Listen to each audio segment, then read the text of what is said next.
아들이 가로되 아버지여 내가 하늘과 아버지께 죄를 얻었사오니 지금부터는 아버지의 아들이라 일컬음을 감당치 못하겠나이다 하나.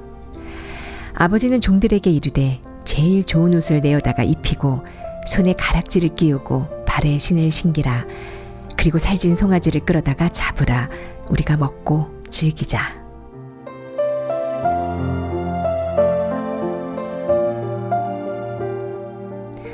아들은 세상이 주는 유혹에 이끌려 아버지를 떠났습니다. 아주 먼 곳으로 말입니다. 아버지가 없는 먼 나라로 아들을 이끌고 간 유혹은 아들을 죽음으로 세차게 몰고 가기 시작했습니다. 춥고 배고픈 고통의 그곳에서 비로소 아들의 마음에 아버지의 집이 보이기 시작했습니다. 헐벗은 모습 그대로 아버지의 품에 안긴 아들. 그동안 쏟지 못했던 아버지의 뜨거운 사랑이 품에 안겨있는 아들의 모든 것을 행복으로 바꾸어 놓았습니다.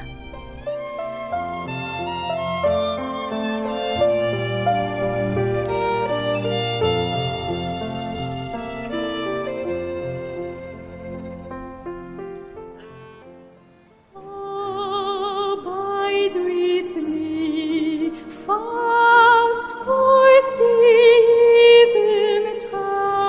eventide.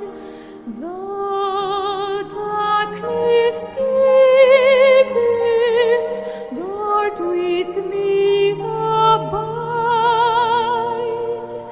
When other helpers fail and comforts flee, help of the helpless, oh, abide with me.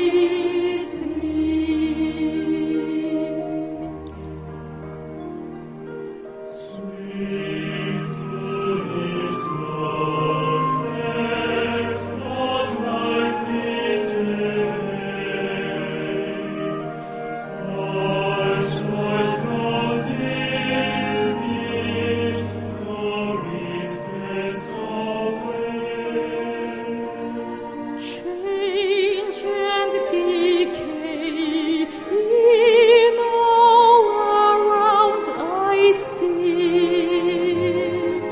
Oh, thou who changest not, abide with me.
그라시아스 합창단 소프라노 최혜미가 부른 Abide with me로 5월의 마음의 창을 활짝 열었습니다.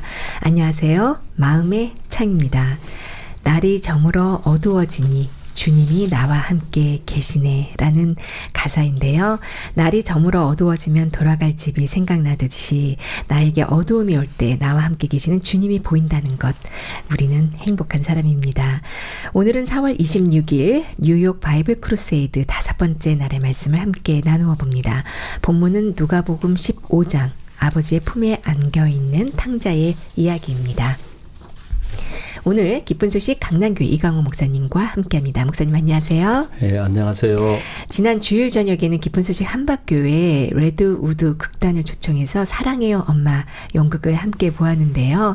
보니까 장로님들 형제님들 많이 우시던데요.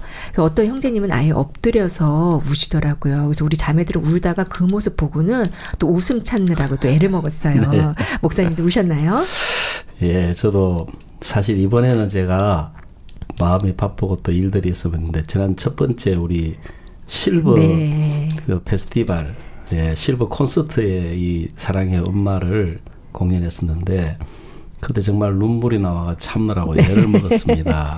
네. 예, 옆에 목사님은 계시는데 네. 아무리 참으려고 해도 얼마나 눈물이 쏟아지는지 네. 예, 정말 너무 감동적인 연극이었습니다. 네. 이 엄마와 딸의 사랑을 그린 연극이었는데요. 오늘은 아버지와 아들의 사랑입니다.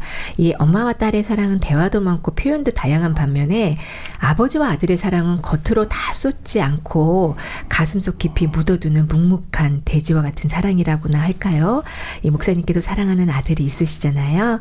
이 먼 타국에 있는 아드님에게 인사 한 말씀 해주시죠. 예, 정말 아들을 생각하면 얼마나 가슴이 뭉클하고 참 뜨거워지고 더군다나 이번에 이렇게 결혼까지 해서 네. 같이 복음을 위해서 예, 미국에서 봉사활동하고 있는 아들을 생각하면 정말 참 말할 수 없는 예, 기쁨이 있습니다. 예, 아들을 이 기회를 빌어서 참 정말 저도 이 경상도 이 문화가 아직 남아 있어가지고 경상도 문화는 네. 회사 마치고 돌아오면 세 마디 한다 그러죠. 밥 먹었나? 애는 자자. 네, 저도 그런 사람인데 네. 정말 아들을 사랑한다 하고 이 기회를 빌어서 예, 이야기하고 싶습니다. 네. 이번 설교는 마음에 참된 변화가 일어나는 절차에 대해서 먼저 말씀하셨어요. 이 마음에 참된 변화가 일어나기 위해서는 어떤 절차를 거쳐야 하는 것인가요? 예, 우리가 이 성경에서 마음의 변화가 일어나는 그 과정을 회개라고 하는 단어로 이야기를 하고 있습니다. 네. 예, 그래서 이 회개가 중심에서 이루어지면 사람은 변화가 일어나게 돼 있습니다. 중심에서 일어나면 네, 네. 변화가 일어나게 되어 있다. 예, 네. 보통 사람들은 자기가 사탄에게 속아서 선한 것이 있고 네. 어느 정도는 정직하고 어느 정도는 진실한 것이 있다고 이렇게 생각을 하고 있습니다. 네. 그러나 사실 우리 중심에 들어가서 보면 우리 중심에는 이미 죄가 들어와 있고 추하고 거짓되고 악한 생각이 일어나서 근본이 우리 더럽기 때문에 선을 행하거나 정직하게 살거나 진실하게 살 수 없는 사람이라는 것을 발견하게 되면 내 생각도 쉽게 버려지고 내 자신도 쉽게 내려놓을 수가 있습니다. 네. 그러면서부터 이제 변화가 시작된다고 할 수 있습니다. 우리가 중세에는 사람들이 천동설을 믿었습니다. 네. 왜냐하면 우리 눈으로 볼 때는 태양이 돌고 달이 돌고 별이 도는데 그 천동설에 대해서 이제 의문을 가진 사람들이 일어났는데 우리가 아는 대로 대표적으로 코페르니쿠스라든지 갈릴레오 갈릴레이 이 사람들이 이제 그의 의문을 가지면서 보니까 이 사계절이 있다든지 밤과 낮이 이루어진다든지 하는 걸 통해서 이 태양이 도는 게 아니고 지구가 돈다는 사실을 발견하게 되면서 이 중세에 큰 변화를 가져왔는데 그걸 사람들은 코페르니쿠스적 사고의 변환이라고 이렇게 표현을 하고 있습니다. 네. 그래서 신앙의 변화도 내가 옳다고 여기고 선하다고 여기고 내가 뭔가 괜찮고 잘한다고 여기는 거기에서 네. 자신을 정확하게 말씀을 통해 발견하게 되면 이런 변화가 일어나는 것을 볼 수 있습니다. 네. 어떤 나의 실수가 드러나거나 나의 악한 모습이 드러나는 것, 그럴 때는 오히려 변화를 입을 수 있는 좋은 기회가 될 수 있겠어요. 맞습니다. 사람들은 그걸 나쁘게 생각하고 있는데 성경은 그런 과정을 통해서 변화가 일어납니다. 네. 근데 막상 나의 실수나 악한 모습이 드러나면 굉장히 마음이 무너져 내리거든요. 그렇습니다. 네. 네, 그게 이제 변화로 가는 하나의 시작점이라고 이야기를 할 수가 있겠습니다. 네. 또 한 부분으로는 마음이 매우 또 고통스럽고요. 그래서 네. 나의 악함이다 실수가 드러나는 것에 대한 어떤 좀 두려운 마음도 들어지고 그래요. 그렇습니다. 네. 네. 이 하나님의 마음과 내 마음이 연결이 되면 하나님과 내가 하나가 되면서 이 자연스럽게 우리들을 통해 참된 능력이 나타나고 변화가 나타나는다고 말씀을 해주셨는데요. 네. 이 우리 마음이 하나님의 마음과 연결이 되지 못하게 하는 유혹이 있다고 말씀하셨어요. 그게 네. 어떤 유혹인가요?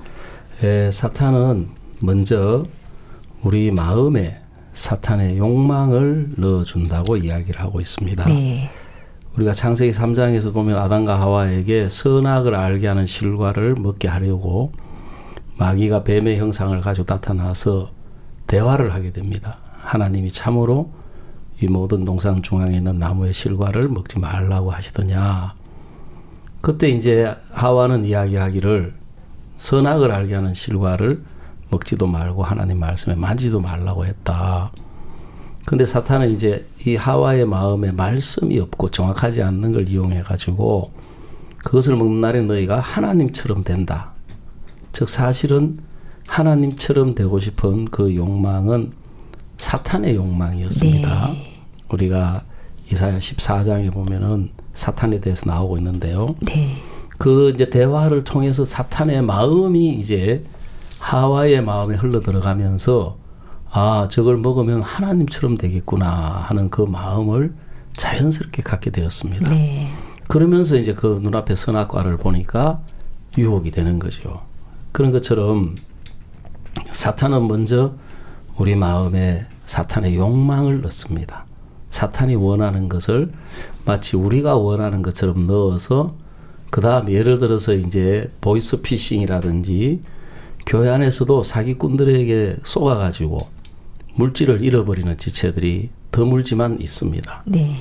그래서 우리는 생각할 때 그 사기꾼이 이렇게 나쁘다고 생각하고 보이스 피싱 하는 사람이 나쁘다고 생각하지만 물론 그 사람들이 나쁜 거는 말할 필요도 없습니다. 네. 그래서 속는 사람의 마음에 문제가 있습니다. 그래서 뭐냐면은 돈에 대한 욕망이 이미 네. 들어와 있다는 것입니다. 네. 그래서 그 욕망이 이제 그 마음을 끌어가서 이제 보이스 피싱이라든지 사기꾼들에게 유혹을 당할 때 걸려들게 되는 것입니다. 네.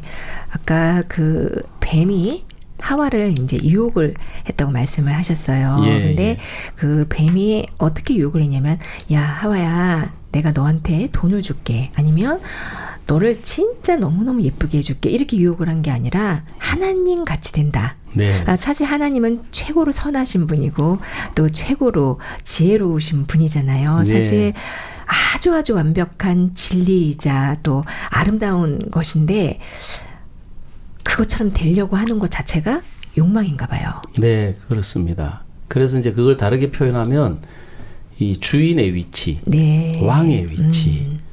그래서 이제 그걸 이야기함으로써 자연히 하와에게 너는 하나님에게 종속돼 있는 사람이라는 느낌을 갖도록 해서 네. 자기가 이제 부족함이 없고 에덴 동산 안에 그들을 위해서 하나님이 모든 걸 갖추어 놓으셨는데도 사탄에게 쏘으니까 뭔가 내가 하나님처럼 될까 봐서 이걸 먹지 못하게 했구나 하는 사탄의 그 생각, 욕망이 자연스럽게 대화를 통해서 흘러 들어오게 되는 것입니다. 네. 그래서 누구와 대화를 하고 누구와 마음을 나누느냐가 굉장히 중요하다고 그렇군요. 이야기를 할 수 있습니다. 네. 이 대화를 통해서 상대방의 마음이 흘러 들어오는 것 같아요. 네, 그렇습니다. 네. 이 악한 영의 유혹을 설명해 주셨는데요. 이런 유혹을 저지할 수 있는 한 방법으로 마음의 저항 이런 네. 부분도 말씀하셨어요. 예. 사실 우리 마음에는 이미 이 죄악된 마음이고 타락된 마음이고 부패된 마음이기 때문에 오히려 사탄의 것을 우리가 좋아합니다. 네. 사람들은 나 다 사탄 싫어하는데 그건 생각이지 실질적으로 마귀적이고 정욕적이고 욕망적인 것을 우리 마음이 좋아하는 사탄의 마음이 우리 속에 이미 들어와 있습니다. 네. 그렇기 때문에 우리가 사탄의 유혹을 이기려면 우리의 각오나 우리의 결심이나 우리의 노력이나 우리의 의지로 절대로 되지 않습니다. 그래서 사람들이 똑똑한 사람들인데도 예를 들어서 마약에 빠져든다든지 도박이라든지 게임이라든지 이런 이제 여러 가지 이 도박도 보니까 종류가 수없이 많은가 보더라고요. 네. 경마부터 시작해가지고 뭐 경정, 경륜 뭐 이런 것들을 그 빠져드는 이유가 그 사람들이 정말 세상적으로 볼 때 어리석은 사람들이어서 그런 게 아니고 이미 이제 그 마음이 사탄의 욕망에 잡혀 있기 때문에 스스로 거기서 벗어날 수가 없고 이길 수가 없기 때문에 사탄의 욕망을 이기려면은 그 사탄을 이겨본 경험이 있는 사람의 마음을 네. 받아들여야 됩니다. 아, 마음의 항체. 그렇습니다. 네. 예, 마음의 항체가 형성이 되려면 가장 좋은 것은 예수님의 마음은 무조건 사탄을 이깁니다. 네. 예, 예수님의 마음은 또 이제 주변에 어떤 어려움을 이겨낸 사람들의 그 마음, 네. 또 유혹을 이겨낸 사람들의 마음, 예를 들어서 마약에서 벗어난 경험이 있는 네. 사람, 도박에서 벗어난 경험이 있는 사람. 그래서 예전에 우리 그 휴거라는 영화에 보면 그 주인공 수의사가 이제 그 어떤 일을 하다가 코브라에 물려서 죽어가게 됩니다. 네. 그래서 병원으로 실려가는데 이 사람들에게 찾고 있는 게 뭐냐 하면은 뱀의 독을 이긴 경험이 있는 사람의 피. 네. 그래서 땅꾼을 찾게 됩니다. 네. 땅꾼은 뱀을 잡다가 수없이 뱀에게 물렸어도 그 독을 이기고 살아남은 사람이기 때문에 그 사람을 이제 비행기로 태워와 가지고 그 사람의 피를 이 코브라의 독에 물려 죽어가는 사람에게 수혈을 하게 되고 그러면서 그 독에 죽어가던 사람이 그 수혈로 인해 가지고 항체가 그 몸에 들어와서 독을 이겨줘서 살아나는 그런 장면이 영화에 있습니다. 네, 이 무서운 유혹을 이길 수 있는 한 방법으로 이 마음의 항체에 대해서 말씀해 주셨습니다. 네. 이 마태복음 4장에는 사단이 예수님도 유혹하는 장면이 나오는데요. 이 유혹이라는 것은 기본적으로 속이는 것을 바탕으로 하지 않습니까? 그렇습니다. 이 감히 예수님을 속이려면 엄청 고단수를 써야 할 텐데요. 사탄은 네. 무엇으로 예수님을 유혹하려고 했나요? 사실 사탄은 예수님도 유혹했기 때문에 누구든지 유혹할 수 있는 존재라는 것을 우리가 인식하면 좋겠습니다. 네. 그래서 그냥 유혹을 한 것이 아니라 이제 예수님도 육체를 가지신 분이기 때문에 40일 금식하고 난 이후에 줄이셨다고 했습니다. 네. 사실 우리가 뭐 금식한다고 해서 4박 5일 그거하고는 이제 비교할 수도 그렇죠. 없고 상상할 수도 없는. 네. 근데 여러분은 절대로 예수님 본 받으려고 40일 금식하지 마십시오. 네. 예, 40일 금식하려고 하다가 네. 잘못된 사람들이 가끔씩 일어나는데 네. 예수님은 금식하시고 난 이후에 너무 추려 있을 때 사탄이 뭐라고 이야기했느냐 하면은 네가 만일 하나님의 아들이거든 이 돌들이 변해서 떡덩이가 되게 하라 하고 이야기를 했습니다. 사실 배고픈 사람에게는 먹을 것이 최고 우선 앞서게 그렇죠. 됩니다. 네. 예, 정말 그 유혹을 이긴다는 것은 쉽지 않는데 예수님은 그분이 하나님이시고 그 중심에 말씀이 있었습니다. 그래서 예수님은 기록되었으되 사람이 떡으로만 살 것이 아니요 하나님 입에서 나오는 모든 말씀으로 살 것이니라 하고 기록된 말씀을 인용해서 사탄의 유혹을 물리치셨습니다. 사실 돌로 떡을 만들려고 시도한다는 자체가 사단의 말에 의해서 네. 움직여진다고 볼 수 맞아요. 있습니다. 맞아요. 그래서 예수님이 하나님의 아들이신 것은 사실 돌로 떡 만드는 거하고 아무 상관없고 그렇죠. 성령으로 이제 출생하심으로 하나님의 아들이신 것인데 우리가 이제 사탄과의 대화에 빠져들다 보면 이제 거기에 이제 끌려가게 됩니다.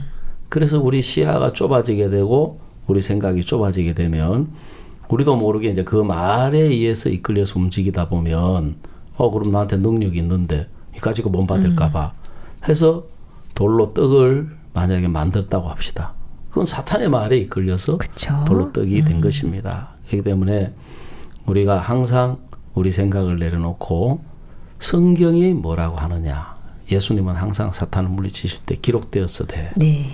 예, 두 번째 유혹은 이제 예수님을 데리고 성전 꼭대기에서 뛰어내리라고 했습니다. 이거는 진짜 참 고단수인데요. 네. 말씀을 가지고 와서 유혹을 했습니다. 시험을 했습니다. 네. 왜냐하면 시편 91편 11절에 보면 네가 만약에 떨어질지라도 하나님이 너와 함께 하시기 때문에 천사가 네 발을 보호하고 지켜서 돌에 부딪히지 않게 하신다 하고 기록이 되어 있습니다. 그 하나님은 너의 발을 돌에 부딪혀서 돌에 부딪히지 않게 하신다고 하셨으니까 정말 그렇다면 네가 한번 뛰어내려 봐라. 진짜 하나님의 아들이면 하나님이 너를 그렇게 지켜주시는지. 우리도 이런 유혹 받을 때가 있습니다. 네. 실제로. 근데 예수님은 그래? 그렇게 기록되었으니까 우리가 한번 시험해볼까? 그렇게 하지 않으시고 네. 역시 신명기 6장 16절에 기록되었으되 주 너의 하나님을 시험치 말라 하셨느니라 하는 말씀으로 네. 사탄의 유혹을 물리치셨고요. 네. 세 번째는 이제 천하만국의 영광을 보여주며 엎드려 경배하면 다 주겠다. 우리는 천하만국까지 필요도 없고 일요일 날 한 돈 10만 원만 생긴다 해도 좀 유혹이 안 될까요? 어떠세요? 10만 원은 너무 네. 적죠. 그렇습니까? 야, 내가 너무 좀 무시하는 이야기인가요? 아니면 100만 원 정도는 유혹이 될까요? 이것도 유혹하시는 거죠. 그럼요. 사람 따라 다르지만 예를 들어서 결혼 안 한 어떤 청년 자매에게는 멋진 세상적인 남자가 네. 데이트 신청을 한다든지 뭐 이런 등등 사람마다 다 이제 그게 다르겠죠. 근데 예수님에게는 이제 천하만국의 모든 영광을 보여주면서 엎드려 경배하면 내가 이걸 다 주겠다. 사실 이 천하만국의 모든 영광은 하나님이 아담과 하와에게 주신 것인데 네. 아담과 하와가 뱀에게 쏘아서 사탄에게 넘겨준 것입니다. 근데 예수님은 역시 말씀이 기록되었으되 주 너희 하나님께 경배하고 다만 그를 섬기라 하였느니라 하심으로 사탄의 유혹을 물리치셨습니다. 그래서 우리도 사탄의 유혹을 받을 때 우리 마음이 끌려가기 전에 성경이 뭐라고 했는지 말씀이 뭐라고 했는지 정말 그것도 잘 기억이 안 나고 모르면 주변의 목사님께 또 상담을 한다든지 물어본다든지 네. 그것도 없으면 장로님께 아니면 구역장께 혹은 또 그렇다고 아무에게나 물어보지 말고 시험 든 사람한테 물어보시지 말고 네. 정말 신실하게 주님 네. 편에서 신앙하는 분들과 이렇게 마음을 열고 입술을 열어서 네. 대화를 하면 우리가 사탄의 시험에서 벗어날 수가 있겠습니다. 네. 누구와 대화하느냐 참 중요합니다. 네, 그렇습니다. 네. 이 사탄이 감히 예수님을 하나님의 말씀으로 또 이 속이려고 그랬어요. 그럼요. 네. 예. 이 예수님은 하나님의 말씀 자체이기 때문에 사탄의 유혹을 간단하게 쳐내셨는데요. 네.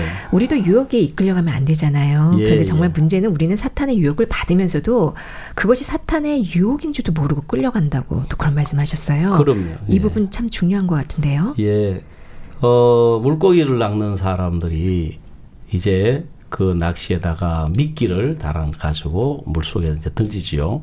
근데 그 미끼는 다 그 물고기들이 좋아하는 것들입니다. 네, 좋아하는 것들. 네, 물고기가 좋아하는 것이기 때문에 물고기가 이제 그걸 물게 되는데 사실 그 안에 낚시 바늘이 들어있는데 그렇죠. 그걸 보는 눈이 없는 것입니다. 네. 그런 것처럼 이제 사탄은 이제 우리 욕망을 따라 우리 생각을 따라 우리 판단을 따라 끌어가게 됩니다.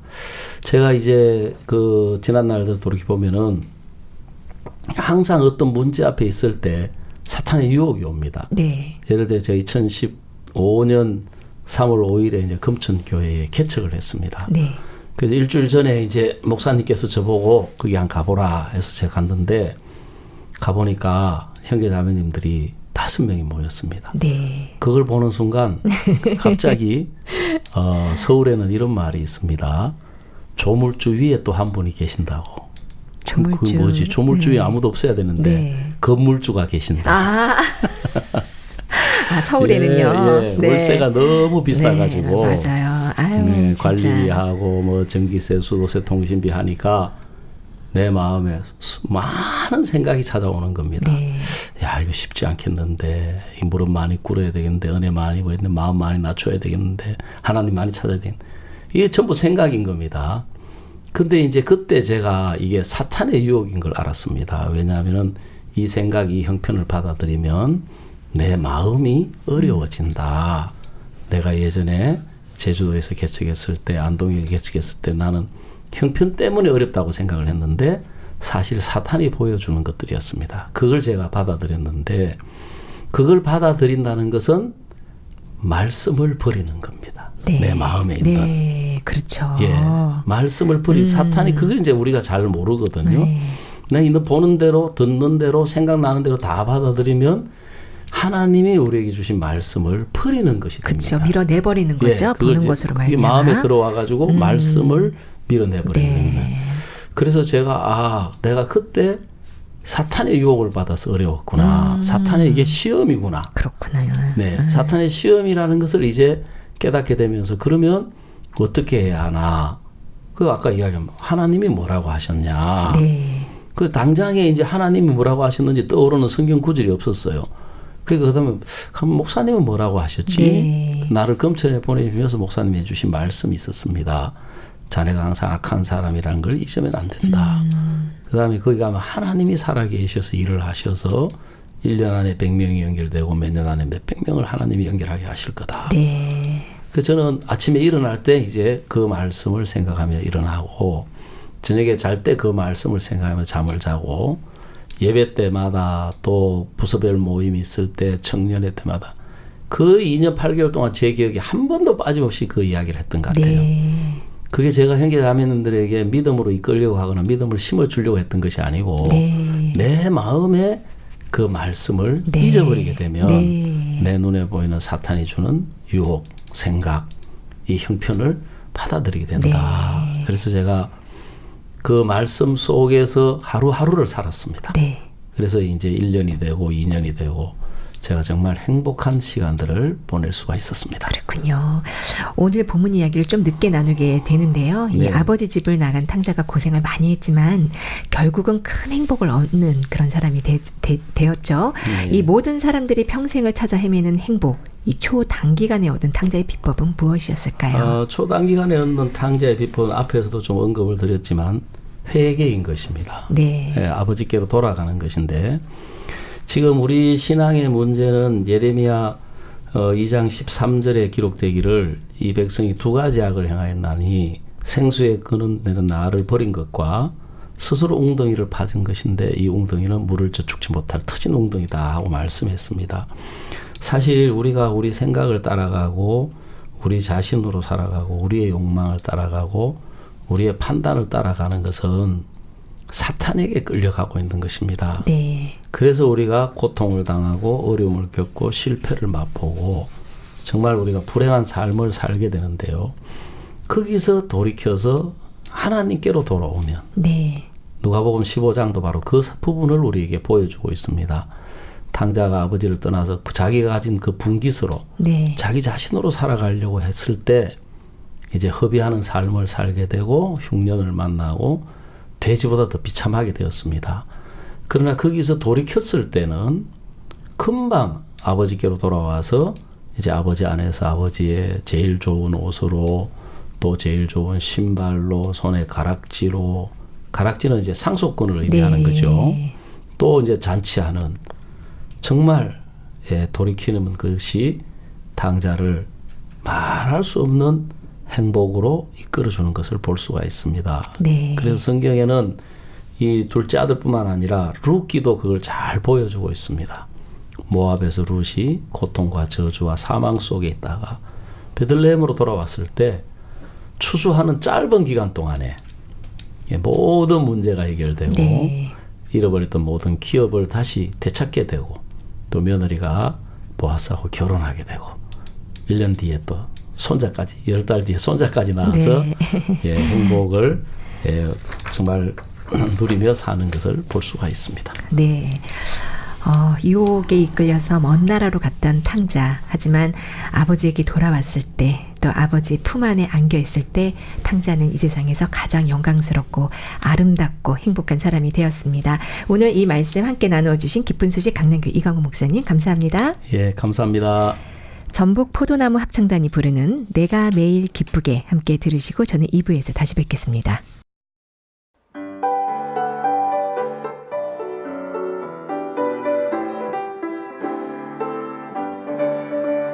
내가 매일 기쁘게 술래에게 행하면 주의 팔이 나를 안보하니요 내가 주의 큰 복을 받는 참된 비결은 주의 영이 함께함이라 성령이 되시네 할렐루야 함께하시네 좁은 길을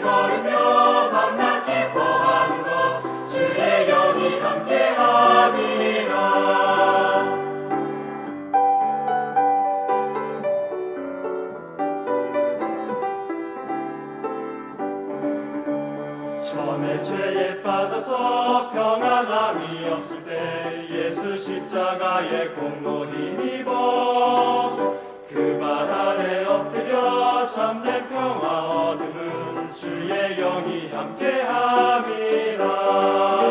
성령이 계시네 할렐루야 함께하시네. 좁은 길을 걸으며 만나 기뻐하는 것 주의 영이 함께함이라. 나와 동행하시고 모든 염려하시니 내가 기쁜 마음으로 주의 뜻을 행하리. 성령이 계시네 할렐루야 함께하시네. 좁은 길을 걸으며 만나 기뻐하는 것 주의 영이 함께함이라. 성령이 계시네 할렐루야 함께하시네. 좁은 길을 걸으며 만나 기뻐하는 것 주의 영이 함께함이라. 좁은 길을 걸으며 만나 기뻐하는 것 주의 영이 함께함이라.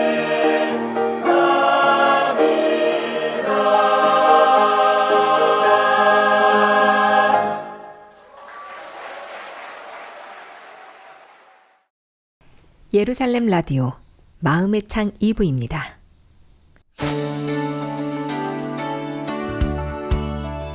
성경 속 테마 여행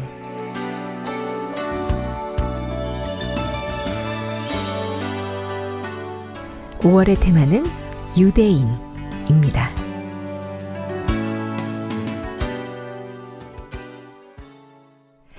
오늘 5월의 성경 속 테마 여행에 함께해 주실 분은 기쁜 소식 강남교회 김사무엘 전도사님이십니다. 전도사님 안녕하세요. 안녕하세요. 전 세계에서 가장 영향력 있는 민족을 꼽으라면 단연 유대인을 꼽을 거예요. 예. 이 짧은 15분 동안 이 역사가 장구한 유대인에 대한 이야기를 하려면 시간이 많이 부족할 것 같은데요. 예. 이 화창한 5월 첫 주에 이 마음의 창에 찾아와 주셔서 너무 감사드리고요. 또 전도사님과 함께 재미있는 여행이 될 것 같습니다. 예, 감사합니다. 이 유대인 하면 사실 푸근한 느낌보다는 긴장감이 먼저 앞서거든요. 이 히틀러의 유대인 학살도 생각나고 통곡의 벽, 이 끊이지 않는 아랍권 나라와의 전쟁도 떠오르고요. 또 유대인 교육법도 또 유명하잖아요. 그런데 이 성경 속에서는 하나님이 택한 민족, 그러나 정작 하나님의 아들인 예수님을 십자가에 못 박은 민족이기도 합니다. 이렇게 무게감 있는 주제를 이 화창한 5월의 테마로 선정하신 특별한 이유가 있을까요? 예, 사실 신앙을 배우는 그리스도인으로서 저희는 유대인이라는 단어보다는 사실 이방인이라는 단어가 덜 생소하고 더 가깝습니다. 네. 그래서인지 저희가 성경을 봐도 구약보다는 신약이 좀 더 마음에 끌리는 것 같은데요. 근데 사실 성경을 자세하게 보면 성경은 이제 유대인과 이방인을 사실 구별하기보다도 믿는 사람과 믿지 않는 사람을 좀 더 구별한다는 좀 마음이 이렇게 듭니다. 네. 성경은 이스라엘 백성으로 유대인으로 태어났지만 하나님께 저주를 받고 버림을 받은 사울 왕이나 아합 왕 같은 사람들이 있고, 또 반대로 이제 유대인이 아니었지만 이스라엘 백성이 아니었지만 복을 입고 하나님을 얻게 된 나아만이나 또 다말, 이제 라합 같은 귀한 사람들도 성경에 나옵니다. 네. 이런 것들을 보면 사실 제가 오늘 화창한 5월을 맞아서 네. 유대인이라는 주제를 통해서 네. 다른 것보다 이런 우리 마음에 하나님을 만나게 하시는, 하나님을 향한 우리의 마음을 우리가 좀 더 만난다면 네. 이 봄을 주신 하나님의 마음도 더 푸근하게 와닿지 않을까 해서 이 주제를 선정하게 되었습니다. 아, 좋습니다. 그럼 유대인은 어떻게 형성된 민족인가요? 예, 사실 유대인이라고 저희가 하면 이게 자연스럽게 이스라엘 백성을 가리키는 말로 이 말이 쓰여지고 있는데요. 조금 더 세밀하게 다루자면 유대인이란 이 말은 이제 구약 시대에 남유다 왕국에 속한 사람들을 주로 지칭하는 말입니다. 아, 남유다요. 예. 네. 당시 남유다 왕국은 이제 주로 유다 지파나 이제 베냐민 지파로 구성되어 있었는데, 네. 이제 가장 크게는 유다 지파가 그 남유다 왕국을 구성하고 있었습니다. 네. 그래서 이제 바벨론에게 멸망하기 전인 이제 BC 586년 혹은 7년 이제 경에는 유다인으로 많이 불리웠지만 네. 이 포로기에는 이제 유대인으로 그 호칭이 바뀌면서 이제 계속해서 이후에는 유대인이라는 호칭이 이제 이스라엘 사람 또 그 자손들을 호칭하는 이제 이름으로 불려지게 된 거죠. 그렇군요. 예. 그래서 신약에서는 이제 혈통적인 이스라엘 사람, 유다 지역 거주민, 또는 유대교로 개종한 사람들까지 모두 포함해서 이렇게 유대인이라는 호칭으로 불리웠습니다. 네. 그 유대인이라는 그 의미가 이제 점점 넓게 퍼져나간 거네요. 예. 네. 이 유대인은 십수세기 동안 고난과 박해 속에서도 그들의 정체성을 잃지 않고 이 1948년 이스라엘 독립국가를 수립하는 그것도 팔레스타인 지역이 말입니다. 예. 이 미국에서는 약 2%에 불과한 소수 민족임에도 불구하고 미국의 정치, 경제 부분에서 막강한 영향력을 쥐고 있기도 한 예. 민족입니다. 이런 유대인들이 가지고 있는 자신들만의 응집력, 또 이 독보력, 이런 힘은 어디에서 나오는 걸까요? 사실 이런 유대인들의 우수성을 설명하자면 그 부분에 저희가 많은 이야기를 할 수 있을 것 같습니다. 네. 앞서 말씀하신 뭐 유대인의 교육법이나 아니면 뭐 유대인의 엄마라는 책도 사실 유명하죠. 네. 그런 학교 시스템이나 가정 환경 등 문화와 전통적인 요소들이 이렇게 많이 있지만 제가 이렇게 오늘 이렇게 유대인이라는 테마를 통해서 설명드리고 싶은 부분은 유대인이 이런 큰 힘을 얻는 목표, 큰 힘을 얻는 그 힘은 출처가 사실은 유대인 본인들에게서라기보다도 네. 하나님의 예언에, 하나님의 약속에 있다는 마음이 들어집니다. 네. 하나님의 뜻이 유대인들과 함께 있기 때문에 유대인들이 그 나라가 사라지는 그 고통을 겪으면서도 네. 그 민족을 유지하고 또 이스라엘이 독립하고 하는 그 모든 과정 속에 이스라엘 백성들의 의지나 뭐 열심이나 수고적인 부분보다도 하나님이 수세기에 걸쳐서 하나님이 아브라함을 통해 약속하신 그 약속을 이제 유대인들을 통해서 이루신 과정들을 보여주시면서 다른 것보다 하나님이 얼마나 신실하시고 미쁘신 분인지를 유대인들을 통해서 나타내셨다는 마음이 좀 들어집니다. 아, 그렇군요. 유대인들은 전 세계적으로 그 존재감이 돋보이는 민족인데요. 이 성경에서도 유대인이 차지하고 있는 비중은 매우 큽니다. 예수님도 유대인이셨고요. 또 성경 안에서 유대인은 또 어떤 의미를 가지고 있을까요? 예, 사실 오늘날 세간에 알려진 유대인들은 굉장히 우수한 민족입니다. 네. 유대인들은 소수 민족임에도 불구하고 미국이라는 대국의 각 분야를 리드하고 있습니다. 사실 그 각 분야를 리드하는 사람들을 쭉 살펴보면 유대인들이 굉장히 많은데요. 네. 현재 미국 대학의 이제 대학 교수의 이제 3분의 1 정도가 유대인이고 또 노벨상 수상자의 3분의 1 정도가 유대인이라고 대단합니다. 합니다. 예. 네. 그래서 우리가 이제 성경을 이제 읽을 때 유대인이라는 단어를 보게 되면 그런 이제 세간에 알려진 그런 우수성을 보게 될 수도 있지만 사실 성경적으로 저희가 유대인이라는 민족에 대해서 저희가 주목해야 할 부분은 그들의 우수성이 아닙니다. 유대인의 민족성에서 우리가 가장 주목해야 할 부분은 유대인이 하나님의 택하심을 받았다는 부분인데요. 네. 신명기 7장 7절부터 9절에 보면 여호와께서 너희를 기뻐하시고 너희를 택하심은 너희가 다른 민족보다 수요가 많은 영구가 아니라 너희는 모든 민족 중에 가장 적으니라 라고 하셨습니다. 네. 즉 하나님이 이스라엘을 선택하신 유대인을 선택하신 그 이유는 그들이 우수해서가 아니라 그들이 가장 연약했기 때문이라는 말인데요. 네. 당시만 해도 이렇게 이런 전쟁이 빈번한 때였습니다. 그래서 이제 인구가 많다는 것은 사람이 많다는 그렇죠. 것은 즉 국력이고 네. 이게 전투력이거든요. 네. 근데 그런 시대에 이제 이스라엘 백성들이 소수 민족이었다는 것은 굉장히 약하고 연약했다는 것을 의미합니다. 네. 하나님이 그들을 선택하셨다는 것은 다른 것이 아니라 그들을 약한 그들 부족한 그들을 통해서 하나님이 나타내시고 싶어 하시는 것이 있었다는 것입니다. 네. 또 로마서 3장 1절 2절을 쭉 읽어보면 성경은 유대인의 나음이 많지만 첫째는 저희가 하나님의 말씀을 맡았습니다 라고 합니다. 유대인의 언어인 히브리어는 점과 획으로 되어 있다고 합니다. 점과 획으로 되어 있기 때문에 글자가 섬세하고 뜻이 분명해서 하나님의 말씀을 보존하기 굉장히 좋은 언어라고 하는데요. 아, 그렇군요. 하나님은 유대인들을 통해서 말씀을 보존하시고 또 창세기 3장과 12장에 나타난 그리스도를 보내시는 약속을 이루실 것을 그들을 통해서 나타내셨습니다. 그래서 약속을 이루시는 신실한 하나님을 모든 사람에게 보여주시고 그 보여주시는 일을 유대인을 통해서 소개를 하셨다는 거죠. 네. 예. 그래서 하나님은 현대까지도 이스라엘 인구가 지금 800만여 명 정도 되고 사실 유대인이란 그 이스라엘 나라의 면적이 네. 대한민국의 한 5분의 1 정도밖에 되지 않습니다. 현재까지도 굉장히 소국인 이스라엘인데 그 시대의 오늘날까지 하나님은 이제 이 유대인이라는 민족을 통해서 하나님을 소개하고 하나님을 세상에 알리는 그런 도구로 사용하고 계시다는 마음이 좀 들어집니다. 네, 저는 솔직히 이번 테마 주제가 이제 유대인이라는 이야기를 듣고 굉장히 좀 딱딱하고 어렵겠다 그 생각이 들었는데 듣다 보니까 너무 재밌네요. 네. 이 유대인의 첫 조상은 아브라함이죠. 네. 그런데 예수님이 이런 말씀하셨어요. 이 속으로 아브라함이 우리 조상이라고 생각지 말라. 하나님이 능히 이 돌들로도 아브라함의 자손이 되게 하신다. 다른 민족에 대한 배타적 마음이 강한 유대인들의 마음을 뒤집어 놓는 말씀이셨죠. 네.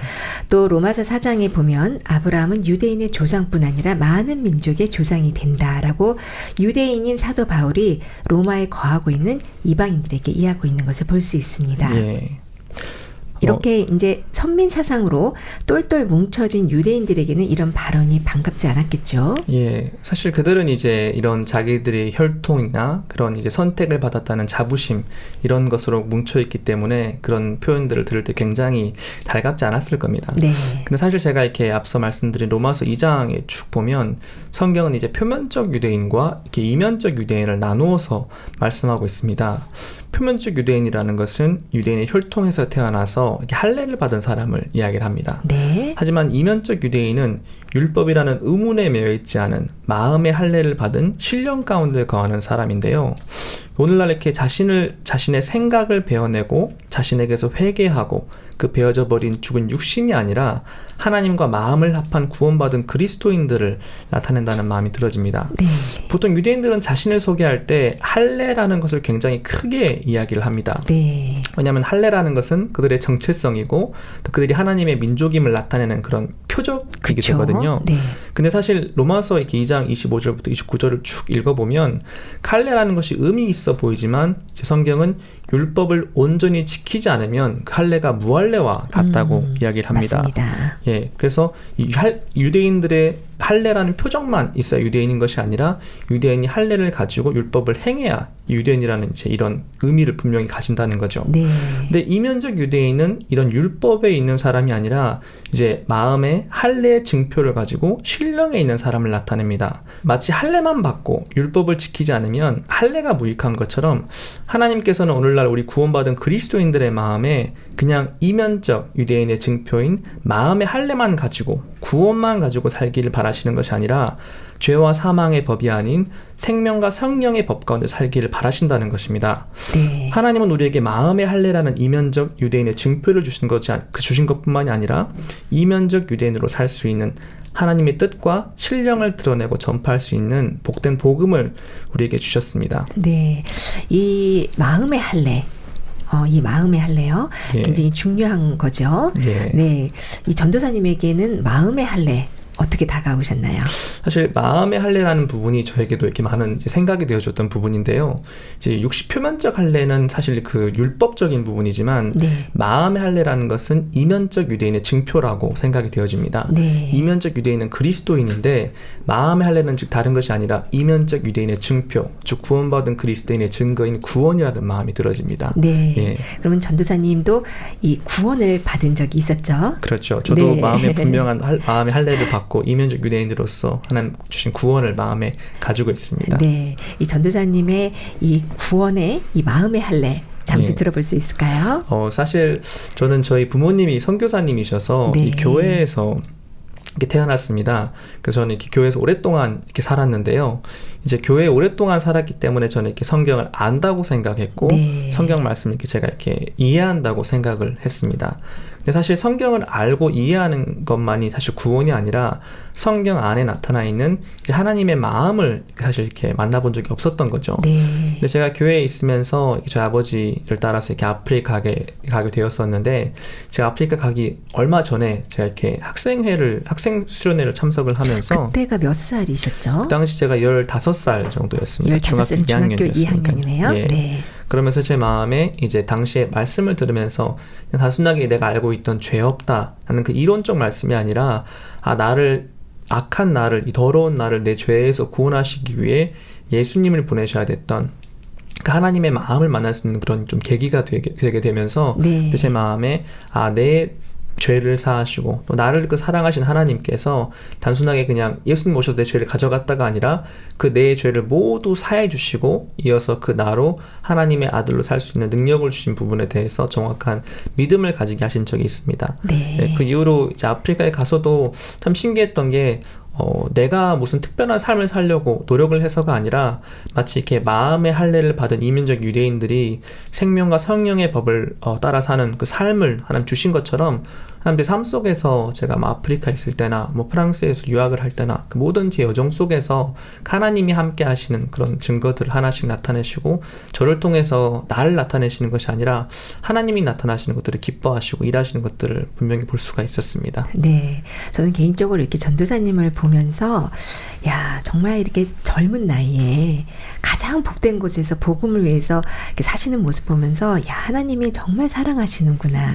그런 마음이 많이 드는데요. 정말 큰 은혜를 입었다고 저도 그렇습니다. 가장 생각하고 행복하신 있습니다. 분입니다. 예.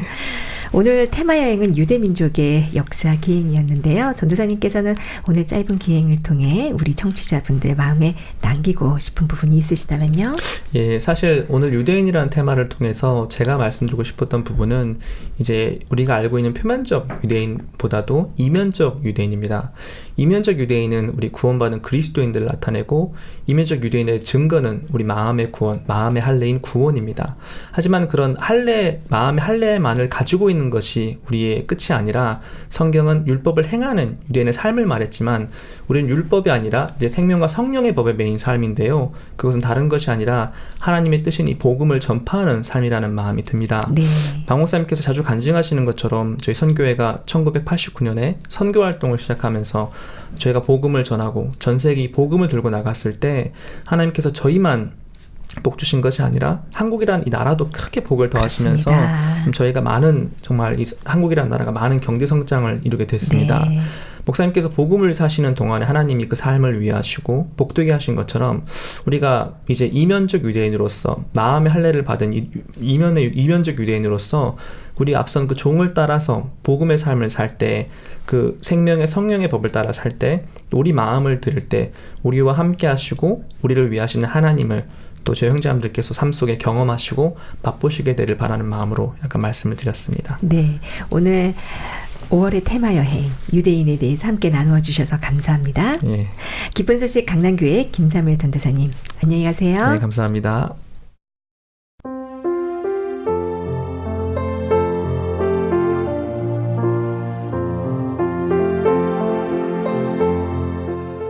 아무리 헐벗고 보잘것없어도 아버지 품에 안겨있는 아들은 행복하기만 합니다. 아무리 더럽고 추한 아들이라도 먼 곳에서 돌아온 아들을 안고 있는 아버지는 행복하기만 합니다. 아버지와 아들은 서로 아무 말을 하지 않더라도 마음이 하나입니다. 주님 품에 안겨있는 행복을 누리시기를 바라며 그라시아스 합창단 소프라노 박진영과 테너 박경수가 함께 부르는 뷰티 앤 더 비스트 들려드리며 마음의 창은 여기서 인사드리겠습니다. 지금까지 이규영이었습니다. 고맙습니다.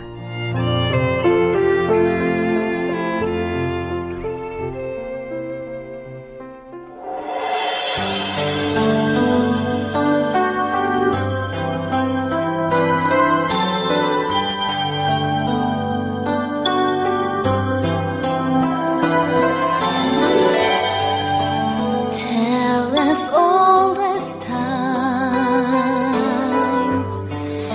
true as he can be. Wherever friends, then somebody bends unexpectedly. Just a little change, small to say the least, but a little scare, neither one prepare, beauty and the beast. Ever just the same.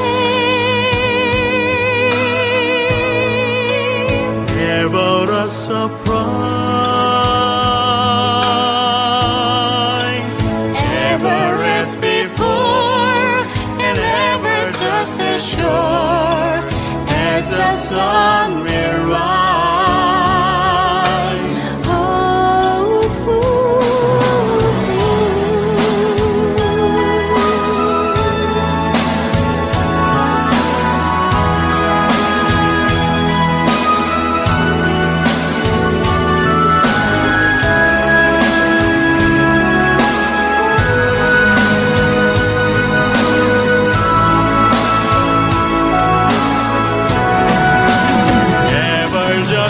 say. Ever a surprise, ever as before, and ever just as sure as the sun will rise. Oh, oh, oh. Tell us all this time. 전해져 올대소 Bitter, sweet, and strange. Fighting you can change. Fighting you are wrong. certain as a sun Certain as the sun rising in the